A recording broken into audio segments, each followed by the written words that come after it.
మేడ్చల్ జిల్లా కాప్రా సర్కిల్ పరిధిలోని చర్లపల్లి డివిజన్ లో అక్రమ నిర్మాణాలు యథేచ్ఛగా కొనసాగుతున్నాయి. బిఎన్ రెడ్డి నగర్, ఏఎస్ రావు నగర్, మీర్పేట్, ఎస్బీ కాలనీ, కృష్ణానగర్ కాలనీలో నిబంధనలకు విరుద్ధంగా భారీ ఎత్తున బహుళ అంతస్తుల భవనాలు, కమర్షియల్ నిర్మాణాలు చేపడుతున్నప్పటికీ సంబంధిత అధికారులు పట్టించుకోవడం లేదని స్థానికులు విమర్శిస్తున్నారు. అక్రమ నిర్మాణాలపై పలుమార్లు ఫిర్యాదులు చేసినప్పటికీ అధికారులు తూతూ మంత్రంగా చర్యలు చేపట్టి చేతులు దులుపుకుంటున్నారని స్థానికులు ఆరోపిస్తున్నారు.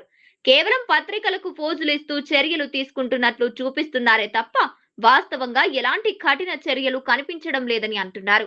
ముఖ్యంగా కాప్రా ప్రాంతంలో అనుమతులు లేకుండానే పెంట్ హౌస్ల నిర్మాణం విచ్చలవిడిగా కొనసాగుతున్నాయని, దీనివల్ల ప్రభుత్వానికి రావాల్సిన ఆదాయం భారీగా నష్టపోతోందని స్థానికులు ఆవేదన వ్యక్తం చేస్తున్నారు.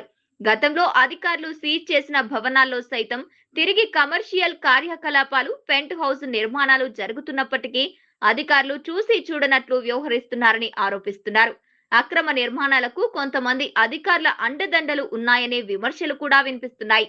దీంతో అక్రమ నిర్మాణాల నియంత్రణపై ప్రజల్లో అనుమానాలు వ్యక్తమవుతున్నాయి. ఇప్పటికైనా ఉన్నతాధికారులు స్పందించి కాప్రా జీహెచ్ఎంసీ పరిధిలో జరుగుతున్న అక్రమ నిర్మాణాలపై సమగ్ర విచారణ జరిపి వాటికి సహకరిస్తున్న అధికారులపై కూడా కఠిన చర్యలు తీసుకోవాలని స్థానికులు డిమాండ్ చేస్తున్నారు.